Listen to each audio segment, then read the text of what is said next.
Hello learners, welcome back to my channel let's crack exam prep. तो आज हम start करने वाले हैं क्लास 11th की अकाउंटिंग का फर्स्ट चैप्टर, वो भी बिल्कुल आसान भाषा में। ये हमारी एक प्रॉपर प्लेलिस्ट रहेगी जिसमें हम अकाउंटिंग करेंगे बट आसान भाषा में। देखिए, जो नए स्टूडेंट हैं जिन्होंने एक नया सब्जेक्ट कॉमर्स चूज़ किया है और उनको थोड़ा सा प्रॉब्लम आ रहा है कि एग्जैक्टली ये होती क्या चीज़ें हैं, इतनी सारी चीज़ें अकाउंटिंग और उसमें इतनी सारी टर्म्स, वो सब स्टार्टिंग में आपको हो सकता है थोड़ा सा कंफ्यूज करे।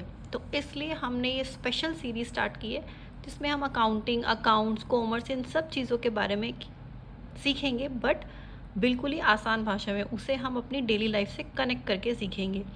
तो चलिए स्टार्ट करते हैं हमारा first chapter, accounting, meaning and objective of accounting. देखिए, अकाउंटिंग सुनने में एक डिफरेंट सा वर्ड लगता है बट इसका मीनिंग बिल्कुल ही आसान है।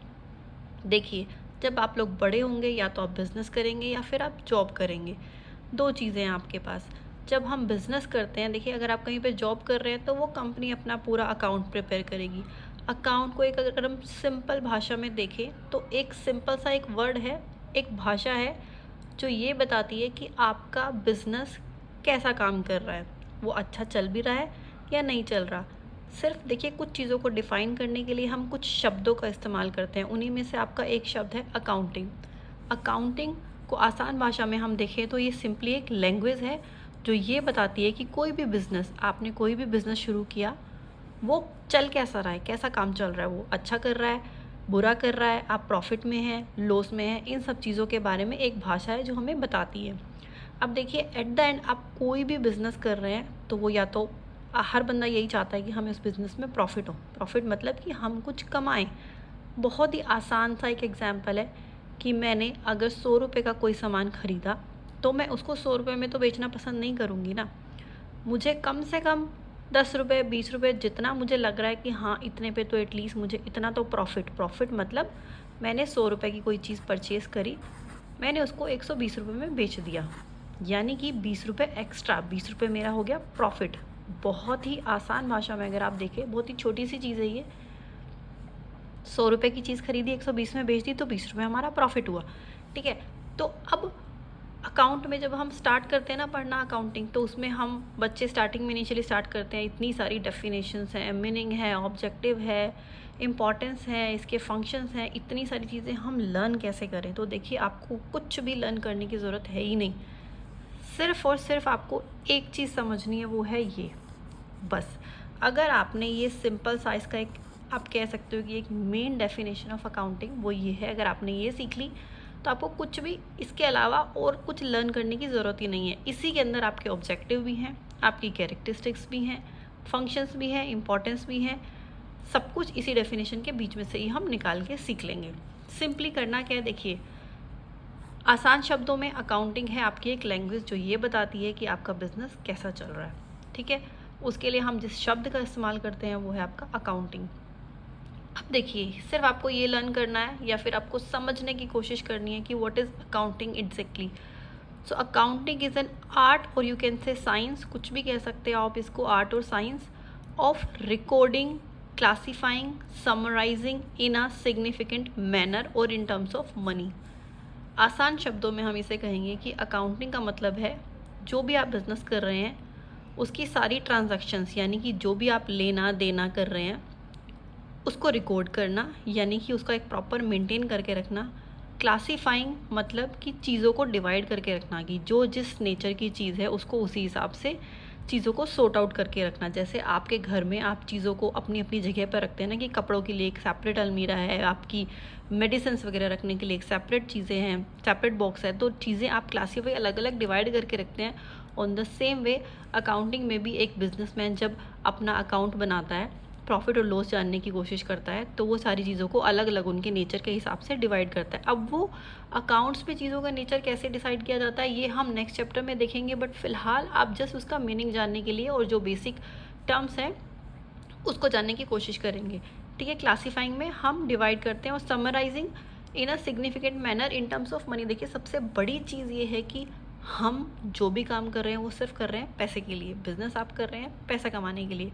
फ्री में डोनेशन करने के लिए आप लोग कुछ नहीं करते हैं, प्रॉफिट कम हो या ज़्यादा हो ये एक अलग बात है, बट हर बंदा बिजनेस शुरू कर रहा है ताकि उसे कुछ अर्निंग हो सके, ठीक है। तो सबसे बड़ी जो इंपॉर्टेंट चीज़ है वो है इन टर्म्स ऑफ मनी, कि सब कुछ हमारा पैसे से रिलेटेड होना चाहिए।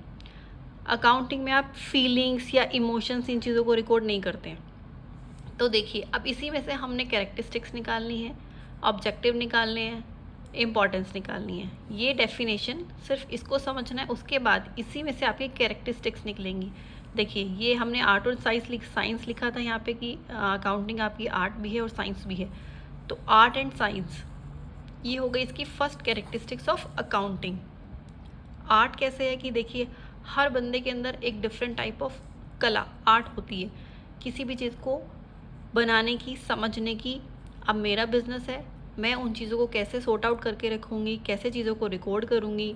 सपोज़ मेरी एक शॉप है सिंपल, जिसमें टॉफ़ी चॉकलेट्स हैं मेरे पास।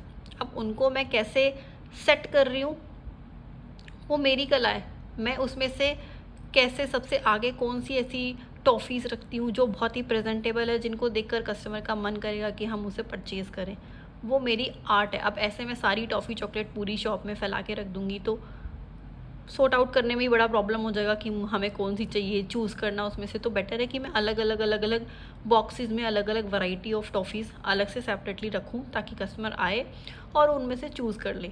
तो ये मेरी अपनी एक कला है कि मैं अपने बिजनेस को कैसे करना चाह रही हूँ, ठीक है।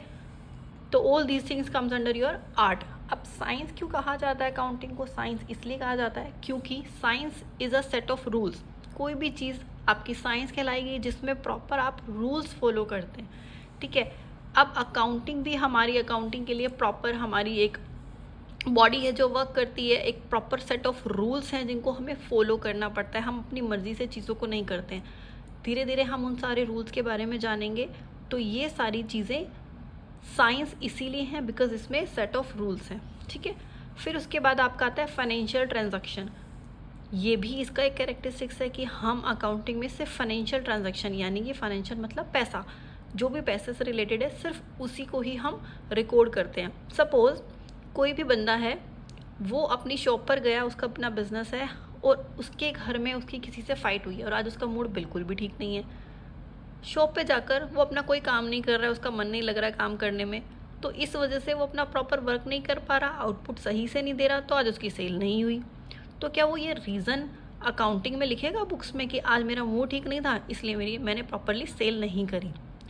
ये चीज़ें हम रिकॉर्ड नहीं कर सकते, ठीक है। सिर्फ वही चीज़ें रिकॉर्ड करेंगे, देखो उसका नुकसान हुआ आज क्योंकि उसका मूड ठीक नहीं था, बट क्या ये कोई जेन्युइन रीज़न होगा कि आप इसे राइट डाउन करके लिख सके कि आज इसलिए सेल नहीं हुई कि मेरा मूड ख़राब था? ये चीज़ें हम नहीं कर सकते हैं। तो फाइनेंशियल ट्रांजैक्शन का मतलब सिंपली इतना है कि कुछ भी ऐसी ट्रांजैक्शन जिसका पैसे से लेना देना है, सिर्फ हम उन्हीं चीज़ों को रिकॉर्ड करेंगे, उन्हीं चीज़ों को लिखेंगे। नुकसान हुआ तो क्यों हुआ, तो आप उसमें इस वजह से नुकसान हुआ, हमारा मूड ख़राब था, ये वाली चीज़ तो हम मेंशन कर ही नहीं सकते। बट हाँ, सपोज़ कोई सामान चोरी हो गया या आग लग गई, थोड़ा बहुत सामान आपका डिस्ट्रॉय हो गया किसी भी रीज़न से, तो उन रीज़न्स को हम उसमें लिख सकते हैं जिनसे हमारा मॉनेटरी टर्म में हमारा नुकसान हुआ है, यानी कि हमारा पैसे का नुकसान हुआ है, फाइनेंशियली हमारा लॉस हुआ है या प्रॉफिट हुआ है। उन चीज़ों को ही आप मेंशन कर सकते हैं। देन है आपका मॉनेटरी टर्म, यानी कि सब कुछ हमारा लेना देना ही पैसे से है, तो हमारी सारी transaction, profit, loss, everything it should be related to money only, ठीक है। उसके बाद आता है आपका क्लासिफिकेशन, जो कि मैंने आपको अभी अभी बताया कि चीज़ों को सॉर्ट आउट करके रखना आसान भाषा में। अब अकाउंट्स में हम चीज़ों को सॉर्ट आउट कैसे करते हैं, उसके लिए हमारे पास क्लासिफिकेशन के अंदर ये 3 टाइप के अकाउंट होते हैं, रियल, पर्सनल, नॉमिनल। इन तीनों टाइप्स ऑफ अकाउंट के ऊपर एक प्रॉपर मैं सेपरेट एक वीडियो बनाऊंगी ताकि क्लियरली सिर्फ हम इन अकाउंट्स के बारे में जाने कि ये होते क्या। देखिए, ये 3 अकाउंट आपके अकाउंटिंग के राजा हैं। अगर आपको इन 3 अकाउंट्स के बारे में समझ में आ गया तो पूरी अकाउंटिंग को समझने में कोई प्रॉब्लम आएगी ही नहीं। और ये बहुत आसान है, ट्रस्ट मी, ये बहुत ही आसान है। अब देखिए, सिर्फ हमने इतना सा पढ़ा, अब इसमें से ही हमने इंपॉर्टेंस निकालनी है, इसमें से ही हमने ऑब्जेक्टिव निकालने हैं कि भाई अकाउंटिंग क्यों होती है, ऑब्जेक्टिव क्या है अकाउंटिंग का। देखिए, मॉनेटरी टर्म है, यानी कि हर बंदा किस चीज़ से के लिए वर्क कर रहा है, पैसे के लिए। तो हमारा मेन ऑब्जेक्टिव क्या हो सकता है, पैसा कमाना, यानी कि प्रॉफिट कमाना। तो ऑब्जेक्टिव में आप ये लिख सकते हैं, to earn profit. First objective हो गया आपका कि हमें पैसा कमाना है, इसलिए हम अकाउंटिंग पूरा मेंटेन करके चल रहे हैं चीज़ों को, कि हमें ये जानना है कि हमें प्रॉफिट हुआ या लॉस हुआ। और ऑब्जेक्टिव आपके क्या हो सकते हैं कि चीज़ों को सिस्टमेटिकली रख कर कल को कोई हमसे पूछे कि भैया कैसा चल रहा है काम, कहाँ से क्या सामान आ रहा है, कहाँ जा रहा है, हमारे पास क्या रिकॉर्ड है, कुछ नहीं पता हमको। तो चीज़ों को सिस्टमेटिकली चलाने के लिए हम अकाउंटिंग करते हैं। ठीक है, आपका हो गया प्रॉफिट कैलकुलेट करने के लिए, लॉस कैलकुलेट करने के लिए, फाइनेंशियल पोजीशन जानने के लिए। सिंपली अगर आप आसानी से अपने माइंड में भी सोचेंगे ना कि भाई मैंने तो 100 रुपये का सामान खरीदा था, 120 का बेच दिया, अब ये तो एक ही ट्रांजैक्शन है। ऐसी हमारे पास 1000 ट्रांजैक्शन होंगी, क्या हम सबको याद रख सकते हैं? नहीं रख सकते। तो इसलिए हम इन सारी ट्रांजैक्शन का एक रिकॉर्ड मेंटेन करेंगे, एक डेटा मेंटेन करेंगे। पहले ये चीज़ें सब बुक्स में होती थी, बट अभी ऑनलाइन का ट्रेंड है, तो सारी की सारी चीज़ें ऑटोमेटिकली हम ऑनलाइन रिकॉर्ड करके चलते हैं, ताकि बाद में हमें कुछ भी जानना हो कि कितना आया, कितना गया, कितना प्रॉफिट हुआ, किसको उधार दे रखा है, किससे उधार ले रखा है, इन सब चीज़ों को जानने के लिए हम अकाउंटिंग को यूज़ करते हैं। तो देखिए ये सिंपल सी चीज़ें हैं, इन्हीं में से ही आप इन सारे आंसर्स को आपके एग्ज़ाम में आपसे ऑब्जेक्टिव पूछे, इंपॉर्टेंस पूछे, कुछ भी पूछे, अगर आप उनमें ये वाले पॉइंट्स लिखाएंगे ना तो कभी आपका कुछ रॉन्ग नहीं होने वाला, क्योंकि everything is related to these things only. So this is for today. अगर आपको वीडियो पसंद आई हो तो do like, share and subscribe to my channel. इस सीरीज़ को हम कंटिन्यू करेंगे ताकि हम अकाउंटिंग को आसान भाषा में समझ सकें। Thank you for watching.